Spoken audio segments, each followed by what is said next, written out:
What's up, everybody? This is Josh coming to you with another episode of the Affiliate Marketing Show. Please be sure to like, follow, and subscribe to stay up to date on all the latest affiliate marketing news, tips, and trends. Again, Josh from OfferVault.com as well, the industry's largest aggregator of all things affiliate marketing. Make sure you check out OfferVault.com if you need anything related to your affiliate marketing success. We also have Mr. Pay-Per-Call Adam Young, as well as the industry legend Harrison Gevirtz. And before we introduce our special guest today, we want to say a big thank you to our returning sponsor, Pinup Partners, the ultimate affiliate program and direct advertiser for pinup iGaming products. If you're in the affiliate marketing game, you know how crucial it is to work with a reliable partner. And let me tell you, Pinup Partners is just that. With 11 available geos, an impressive reg to dep rate of 33%, and transparent statistics, you can count on generating amazing profits. All right. But that's not all, guys. Pinup Partners is launching an exciting new promo for Mexico. Drive traffic to the geo of Mexico and get what? A 20% bonus added to your payout? This is a fantastic opportunity to maximize your earnings and take advantage of a booming market. Don't miss out, all right?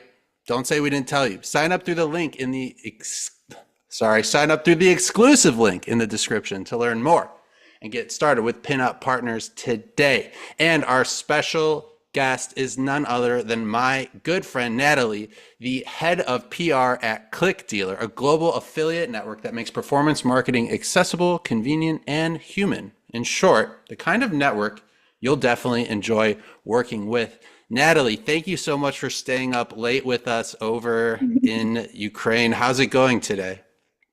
Yeah, it's cool. Thank you. It's hot outside and it's cool inside, so everything is just fine.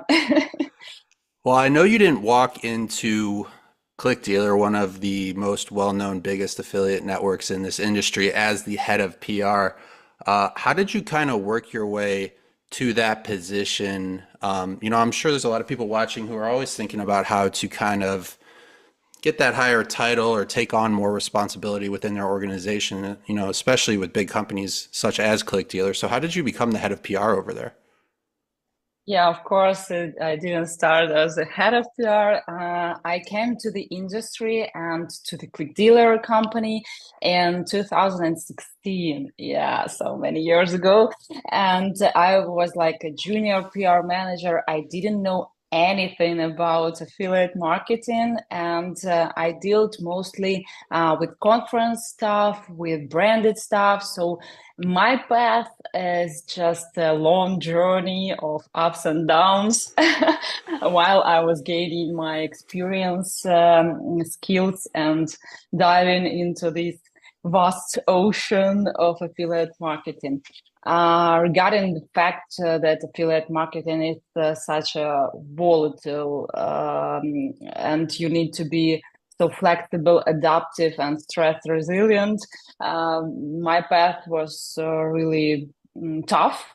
Though there is no secret, I was just learning, hardworking, and spending all my time, all my working time, and even free time for this topic, this question, and this work.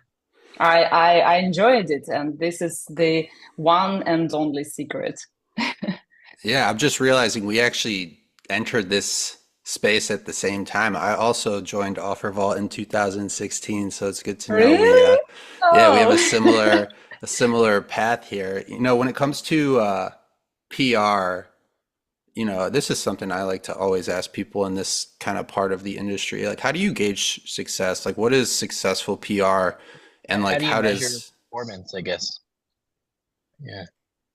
Yeah, it's sometimes tough because, of course, we have our in-house platform.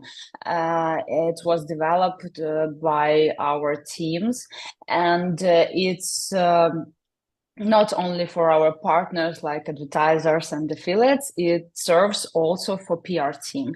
There we create our UTM links and we see the statistics.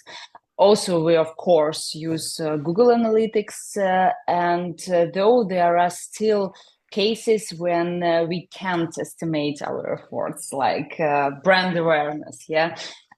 For example, when we write some business articles in media where links are not allowed, when we write some educational materials or press releases also. So of course it matters because everyone likes numbers, everyone likes to estimate everything. Though on the other hand, when we hear that, oh, like I know ClickDealer, it's very pleasant and it's better than any metrics which we can estimate. Yeah, I know a big part of PR is also going to conferences and events within the industry. Yeah. I know ClickDealer has a major presence at various events across the globe. What would be your advice to like new companies who are just getting started? They Google like affiliate marketing conferences and they see this massive list of US shows, European shows, Asia shows. Like, where should they really focus their efforts in terms of how to know which shows they should actually go to, have their company represented and get that extra PR push? Yeah, this is a good question, and I think everyone nowadays understands that conferences are just essential. Firstly, for some new companies, they need to like estimate each conference regarding their target audience. I think every company understands its target audience, yes. And at the first glimpse, you can see if it is an overall conference, overall affiliate marketing conference, or it is concentrated on one or several verticals.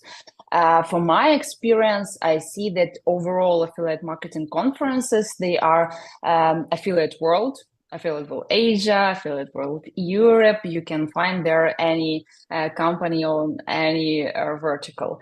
But if we say about something narrow, I suggest that IGB is more about iGaming. For example, TES, the European Summit, is more about dating. IPX London is something about e-commerce for us personally. And LeadsCon, Lead Generation World, they are about lead gen. So this is how you should estimate the conference about verticals, about niches, and see if that suits you. Then why I think that is essential to meet people face to face, especially after COVID, when we all are so hungry for offline communication. And for me, it's so nice to see newbies, some new people at the conference when they are standing at the booth.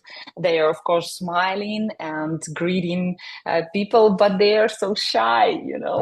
I see them and I understand that it's their first conference, but their people have the same aim. And the first advice for conference, for newbies, for new companies is not to be afraid to talk to people, to everyone.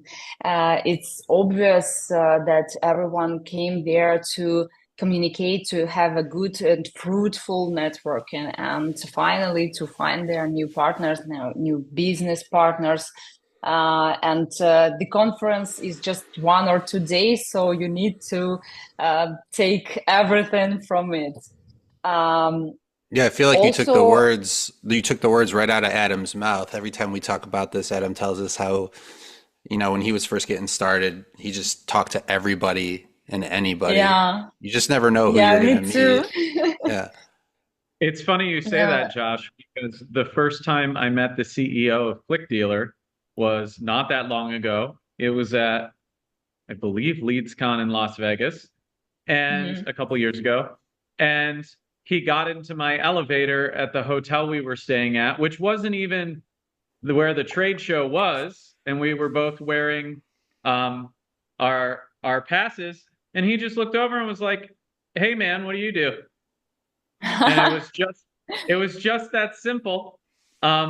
Which was amazing because I found out that ClickDealer was our customer and I was able to help them do a bunch of stuff that they wanted to do with lead gen. And so even after doing this for so many years, the CEO of ClickDealer still gets in an elevator, sees a conference pass, and says, "Hey, what do you do?" And I think that's a testament to the strategy of trade show success. It really is just that simple. And I think people overcomplicate it with trying to be social or what do I say to people or whatever. And I'm not good at those things either. And so I always default to, what do you do? Because I know we can talk about work at least. And it works. Yeah, I Have mentioned. anyone been rude to you at the conference? I mean, that people are afraid that someone will not Of course. suit or Of course. I've had people be rude to me for sure. But you just Yeah? gotta, yeah. Well, I'll be like, As a I'm service Josh. provider, I'm Josh from like, OfferVault, and they'll be like, they'll be like, F OfferVault. We don't like it for X, Y, and Z. And I mean, I think that's just part of being in this industry. Sometimes you do got to have thick skin. Don't take things personally. Believe in your product and focus on the people that want to work with you. Don't try to convert people that don't. I also think I said a long time ago. Hold on a second. I think to your point, people look at that as rejection and they seize up. But in reality, what's happening is that person's giving you a gift. They're saying they don't want to work with you, and they're showing that they're not fun to work with. And so if you look at it that way, they just saved you some of your most valuable asset, which is time. And so if someone's rude or doesn't want to talk to you, great. Like, there's 1,000 other people, and that's part of the game.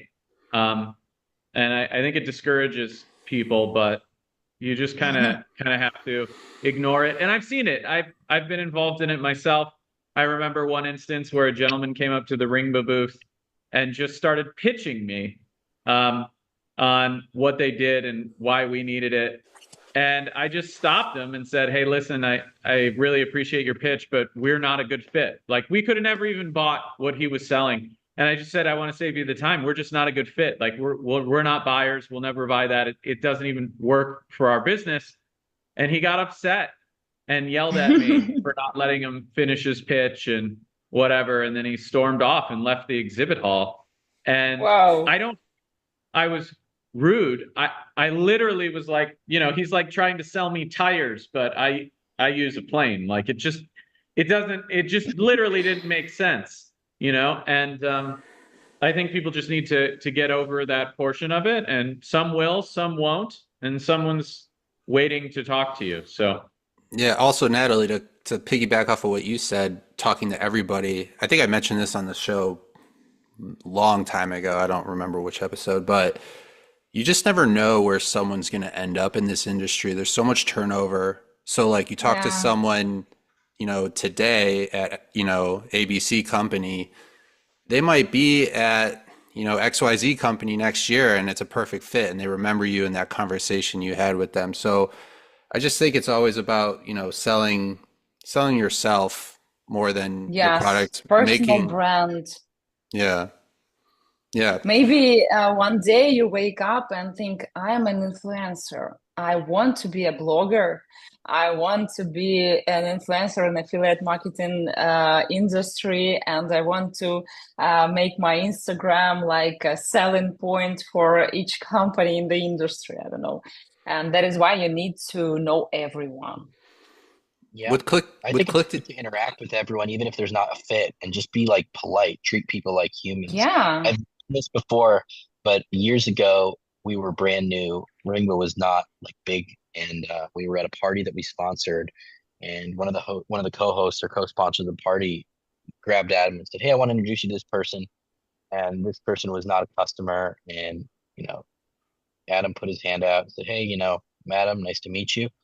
And the person responded with not interested, like didn't shake his hand. Jesus. It was like a casual event, and like Oh my to this God. day, I'm like, that was shitty of you. Like, come on. I mean, You that's know, how you burn a But bridge like, for I think Adam's life. response was, "Oh, I'm just introducing myself. Like, I'm literally trying to sell you anything, but okay, like have a good day. And I always, it stuck with me. Like I will never treat someone like that at a trade show. And if there's no fit, I'm gonna be like, hey, look, that's just not something we do. Hope you do, don't hope you're not mad, whatever. But like, don't be a dick. Like that's just ridiculous. Hope A you lot of didn't people. see this person again. Yeah, no, I see all these people all the time that back in the day told us no, and they should have told us no.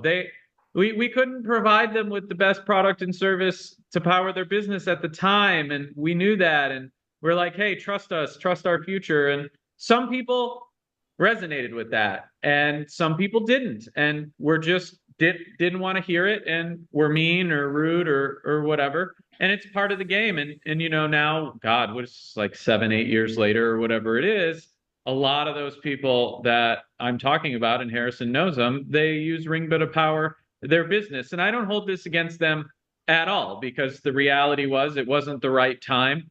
And if I would have I held a think it's grudge, still nice to be like human with people though. Like I'm not. sure. I try not to just destroy people, but that's just me.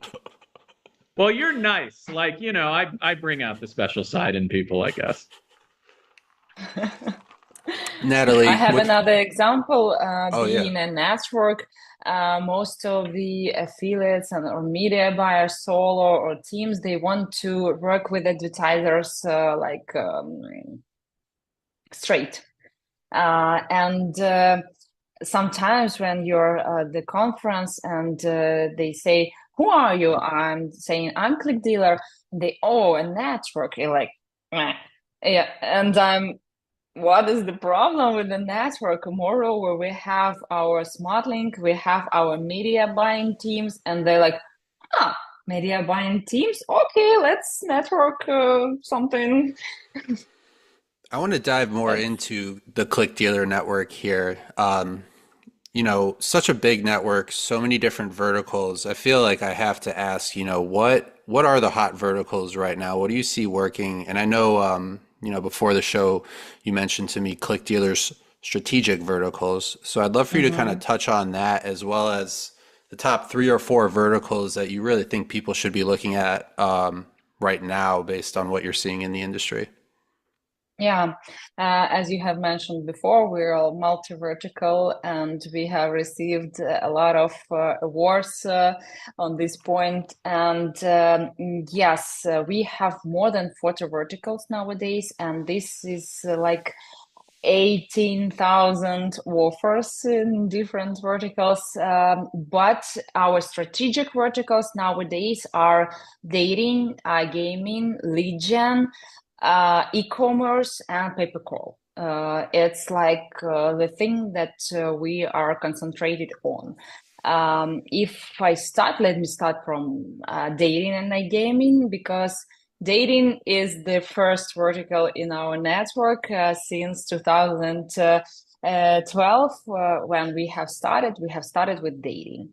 And since the time, we have a lot of exclusive, a lot of deals with partners which you will not find anywhere else. And since 2019, we have our own dating Smartlink.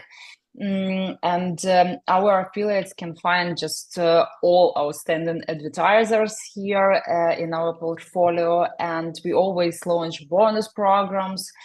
We have best deals payouts, Later, we discovered the opportunities of iGaming, and now we have partnered also with popular advertisers.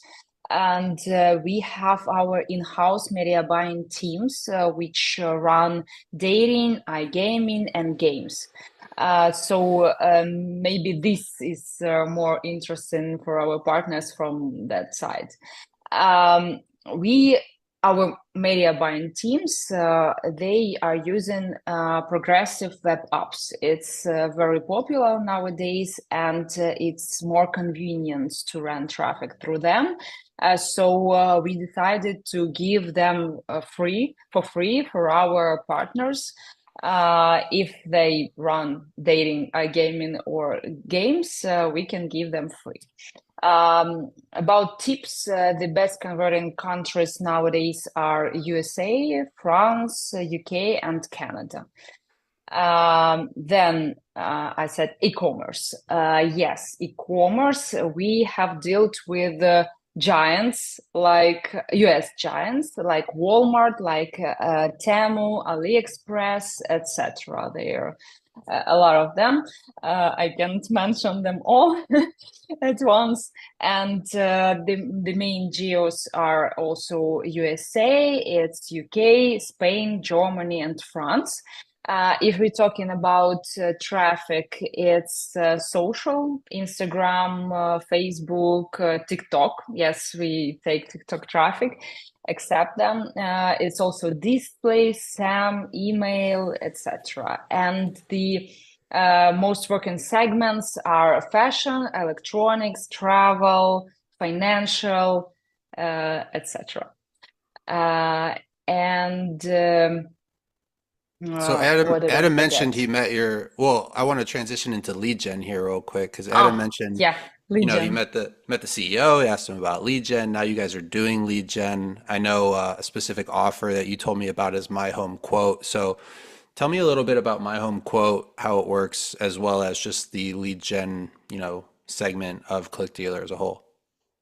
It's just fantastic. I don't know why we didn't do that a long time ago, but only 3 years ago, we discovered this market and we launched our brand, our umbrella brand. It was called Customer Direct Group.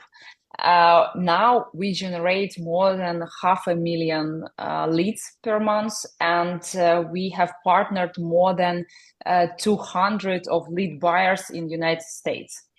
Yes, it is concentrated on United States, and we defined 5 major markets like home improvement, insurance, finance, legal, and handyman services. My Home Quote is like a marketplace where lead buyers can buy leads and customers can find services for themselves like roofing, bathrooms, etc. And if we talk about niches, we often divide them to seasonal and evergreen. As I said before, windows, roofing, gutter, solar are just booming now because they are seasonal, and till the end of autumn they will be on the wave. Do you think home services like that are good verticals for newer affiliates to get involved with, or do you think that's more of an experienced affiliate kind of game? Yeah, I think it's for more experienced affiliates because firstly, it's absolutely white hat.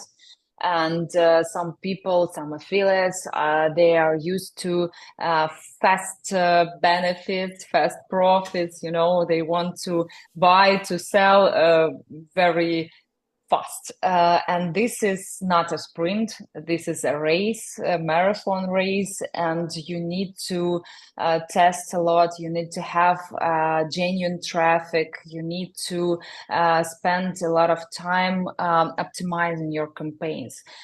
We advise to start from about $2,000 to set up the campaigns and make them work properly because it's not really fast. About traffic sources, it's mainly in Facebook, Google, native, organic. You need to keep in mind that it is USA and that there is time difference, and that call centers, they don't work usually 24 hours and 7 days a week. So you need to mind the hours, business hours, and the age of your target audience. The age of this target audience is 30 plus, 45 plus, 55 plus even. But in the result, you will get long-term perspectives, like trusted, valuable partners, no risk campaign blocks. It's number one, and nowadays we face that USA elections, they influence affiliate marketing. It changes the Yeah, cost of traffic. I've already heard people talking about it, complaining about their Google cost or Facebook cost surging. yeah, and just imagine how much it will cost in autumn when it will be like uh, the the most profitable time to run the elections on ads spots. So all the sports are now um, bought by elections. I will not say the names. I will say elections.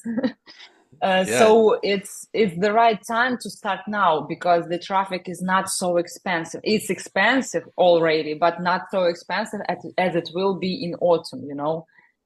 That is why I think it's the right time to set up the campaigns for USA now. Yeah, you mentioned call centers a little bit ago, and I wanted to kind of dive in, to the pay per call side of ClickDealer. I wasn't really aware that you guys were in pay per call until a couple years ago when you guys placed, in the top three of our like top paper networks campaign. I was like, oh wow, okay, Mhm. cool. So what led ClickDealer to kind of pursue that pay per call route? Was it all the hype around pay per call, and you're like, why aren't we doing this? Or were you actually looking at the numbers and you're like, made like a math based decision? A little bit of both. What led you guys to get more involved with pay per call? We have been involved in paper calls since about 2016. We had assets to work with, but there were ups and downs of this vertical. Then market panic about generative AI killing the industry. It drove some players away. But the effect actually on the industry hasn't been as severe. Only 10% of tech adoption rate by the end of 2033, we noticed personally. And the lead gen and the pay per call verticals, they go hand in hand. That is why we returned to it and we developed it as these are two directions we want to pursue, you know. And also the acquisition by DMS, it gave us more capabilities, more contact, more experience, and we united our force with DMS company. Would you say when it comes to pay per call, I'm like, would you say home services, like is the hottest place to be right now, or would you say it's more insurance, or what's your kind of take on the actual pay per call specific verticals? I will say it's about services or products that are customizable and that can be recommended based on the user's personal situation. You know, there are people who like to text more and people who like to call more. I bet that people who like to call, they are more grown up, let's say like this. Home improvement, it has a lot of parameters, home dimensions, state regulations, maybe even prices. To receive the best product or service, the user will have to provide all the data, and the phone is the right and convenient method for it. Same goes for legal services. You need to tell the case, and it will be easier to make it on phone. Insurance is not like that. You don't need to tell a lot about your case or situation, but usually these terms of insurance, they have a lot of pages of texts, so no one likes to read a lot, and it's more convenient to call and to know all the information by phone. And when we talk about lead gen and single opt-in or double opt-in landing pages, people don't like to fill out the forms. They will choose the shortest form. That's why by phone form, yeah, and by phone they are likely to provide the extensive data. If they see the form, long form, they will not fill it out. So that's why paper call is the best in this situation. Yeah, and you mentioned earlier about the Smartlink. I know that's a big part of ClickDealer, as a network. Can you kind of break down from a bird's eye view, like what a Smartlink actually is, how it works, and why it's so beneficial for networks to have smart links like that? Yeah, Smartlink is very interesting. It's something artificial for me. Smartlink is a technology that directs a user to a relevant product. Yes, based on their location, based on their devices, connection types, and set of parameters set by Smartlink developers. It works with traffic distribution system, selecting the product or landing page, which are most likely to convert. And it happens just in a matter of seconds. Standard smart links, they use the static set of parameters and are based on country, device, connection type, but custom built in-house smart links, which were developed by the team in-house, they have additional characteristics like city, user age, and even like time of the day, etc. And with this increased range of parameters, reporting is more informative, and the affiliate can adjust their campaigns to more profitable. Custom smart links, they use machine learning to analyze and predict behavior. So it's also better because standard smart links, they don't self-optimize. Also, unlike the similar and regular smart links, custom built ones, they can be integrated with fraud prevention. We always monitor fraud patterns to exclude them. And also, in-house custom smart links, they have teams of copywriters and designers who can create more creatives for campaigns of our affiliates. And the last but not least, it's a dedicated manager, of course. So to sum up, not to sum up, there is a common knowledge and common thought that smart links are for newbies. Well, maybe it was true, but like 5 years ago. Nowadays, the technology has progressed beyond that, and running a smart link, it's an optimal choice for those who run several verticals, who has various traffic from mixed traffic from different countries. And basically, the advantages, as you asked, they are algorithms which optimize campaigns for you. It's top creatives which were already done for you, top offers which are available in just one link, and campaigns that are still adjustable and that have great reporting.